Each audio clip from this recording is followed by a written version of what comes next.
Salam sejahtera, terima kasih karena bersama dengan saya di Nazilin Unity Channel. Satu lagi pendedahan luar biasa berkait dengan kelemahan Perikatan Nasional, kelemahan PAS. Rupa-rupanya mereka coba nak mencari kelemahan pihak Kerajaan Perpaduan Pimpinan Anwar Ibrahim, tetapi mereka lebih teruk kelemahan mereka. Menurut Setiausaha Politik Anwar Ibrahim, lemah takbir urus punca negeri diterajui PAS, kurang kemajuan. Kumil Munim berkata, Putrajaya tidak boleh disalahkan atas pertumbuhan ekonomi dan pembangunan yang perlahan di negeri itu. Saudara-saudara sekalian, semalam kita sudah lihat bahwa ada cubaan oleh pemimpin Perikatan Nasional mengaitkan kemunduran atau tidak berjayanya SG4 karena Putrajaya. Itu cubaan untuk mengalihkan kesalahan sendiri kepada orang lain. Pernah dengar tentang cerita bangau-bangau? Lebih kurang macam itulah. Salah sendiri, suruh orang yang tanggung. Sebelum kita teruskan, jangan lupa tekan butang subscribe dan berikan komen Anda untuk isu kali ini. Dan siapa yang ada masalah gout, kencing manis, tinggi darah, cepat tekan butang produk yang ada dalam channel konten ini. Untuk makluman Anda, produk yang saya kongsikan ini bukan saya jual, tapi mau kongsi saja dengan Anda semua. Nah, ramai sudah orang yang beli dan banyak sudah testimoni mengatakan ianya baik. Sediakan payung sebelum hujan, harganya sekarang ini sangat murah untuk promosi Ramadan dan lebih baik untuk persiapan menjelang hari raya nanti.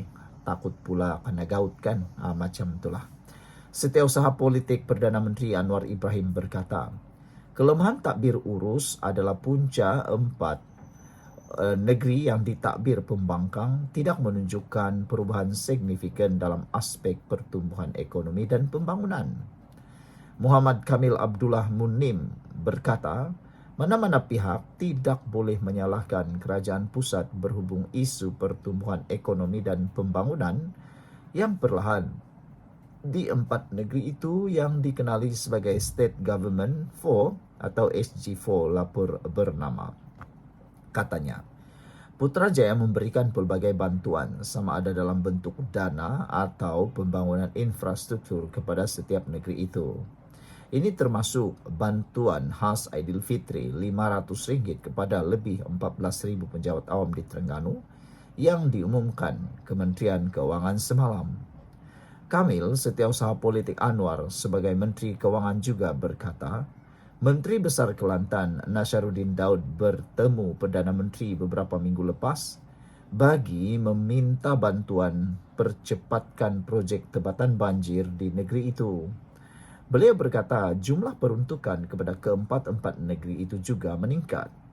Jadi tak timbul isu kerajaan negeri yang ditakbir pembangkang ini dipinggirkan.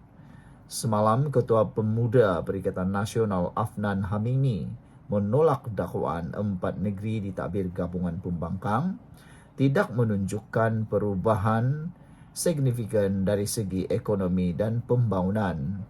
Beliau berkata pertumbuhan ekonomi Kelantan, Terengganu, Kedah dan Perlis menunjukkan peningkatan setiap tahun walaupun kurang mendapat sokongan Putrajaya yang merumitkan keadaan termasuk hal berkaitan atau berkenan kemasukan pelabur.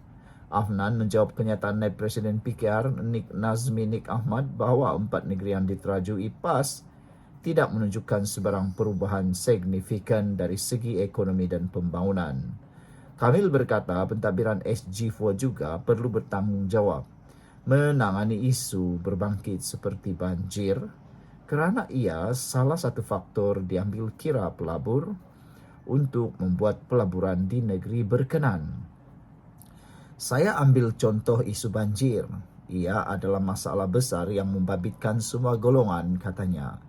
Jadi, jika perkara itu tidak dapat diselesaikan, bermakna keyakinan untuk pelabur untuk membuat pelaburan di negeri tersebut adalah akan berkurangan, kata beliau lagi. Jadi dengan penerangan dan penjelasan yang cukup mudah difahami itu, betullah lemah tabir urus punca negeri diterajui pas, kurang kemajuan, kata Setiausaha Politik Anwar. Kita jumpa lagi, jangan lupa tinggalkan komen Anda. Salam sejahtera, terima kasih karena bersama dengan saya di Nazilin Unity Channel. Malam ini saya nak kongsi dengan Anda semua apa keputusan pilihan raya air kuning yang akan diadakan tidak lama lagi. Meskipun belum lagi pilihan raya diadakan, tetapi kita sudah boleh menyatakan mana yang menang, mana yang kalah. Ikuti terus ulasan ini karena Anda akan mengetahui sama ada setuju atau tidak kita berdialog dalam video ini. Tinggalkan komen Anda. Pada pendapat Anda, mampukah Perikatan Nasional mencabar kekuatan Kerajaan Perpaduan yang mana kini bergabung Kerajaan Perpaduan ini, Barisan Nasional dan juga Pakatan Harapan? Jika dilihat di atas kertas, Perikatan Nasional sah akan kalah dalam pilihan raya PRK Air Kuning. Silap-silap hari bulan, mereka hanya mampu mendapat mungkin tidak sampai 3.000 undi pun. Ini melihat kepada sentimen pengundi di Air Kuning sekarang. Ditambah pula apabila digabungkan kekuatan jentera Pakatan Harapan dan Barisan Nasional, tentulah undinya juga akan bertambah, ditambah dua-dua. Bilangan undi yang sebelum ini ditambah kedua-dua daripada Pakatan Harapan dan Barisan Nasional, majoritinya jauh melebihi meninggalkan Perikatan Nasional. Jadi, apalah sangat kata-kata Perikatan Nasional mencabar Anwar Ibrahim. Kononnya Anwar Ibrahim tidak akan berani datang ke Air Kuning. Itu satu dakyah yang betul-betul pengecut. Mustahil Anwar Ibrahim tak berani datang ke Air Kuning. Sedangkan Chancellor Jerman pun Anwar tibai. Ini kan pula sekadar Air Kuning atau Perikatan Nasional. Tak mungkinlah Anwar Ibrahim takut untuk berdebat.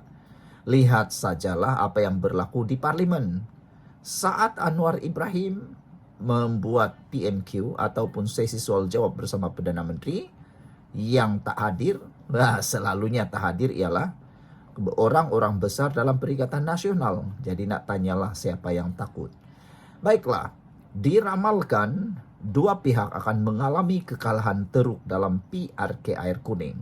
Pertamanya saya sudah sebut tadi, yaitu kumpulan Perikatan Nasional.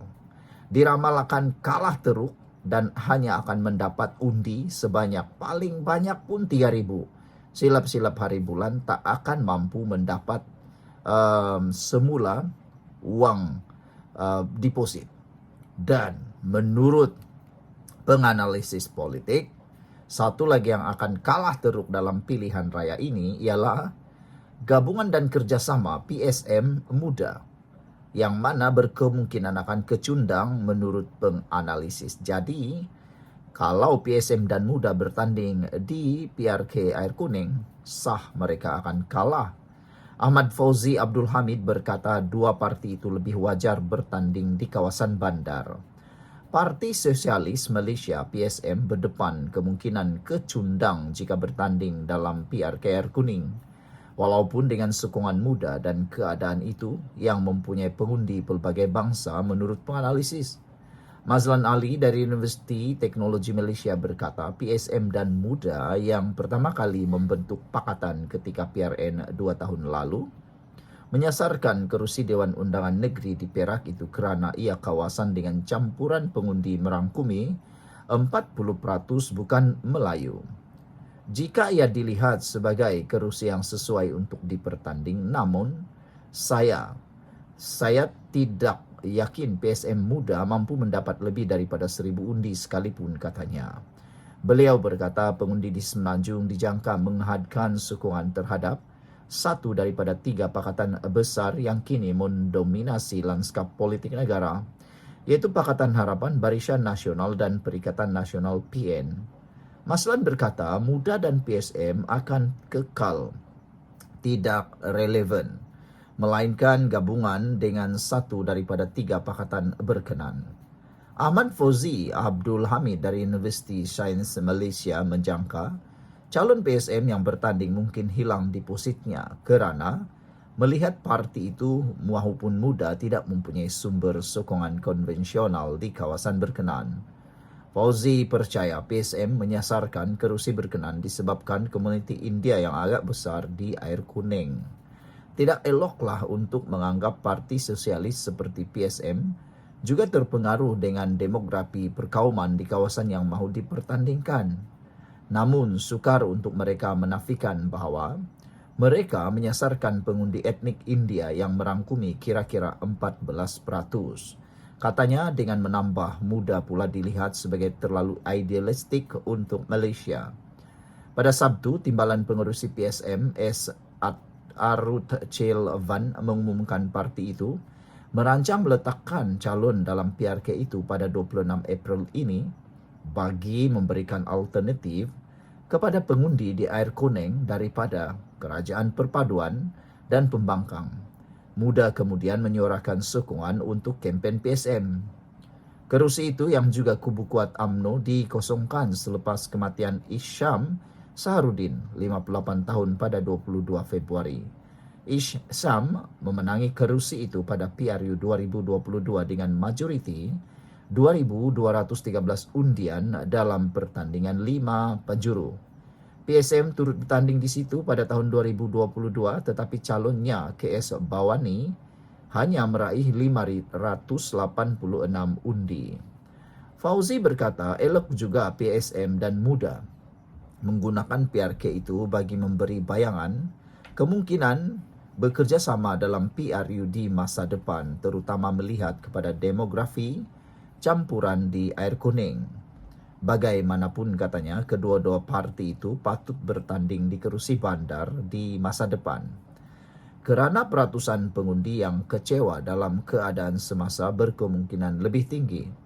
Tapi, mengira bangsa atau agama antara lain disebabkan kos sara hidup yang lebih tinggi. Dasar sosialis lebih menarik di kawasan dengan ramai penduduk miskin bandar yang ramai katanya.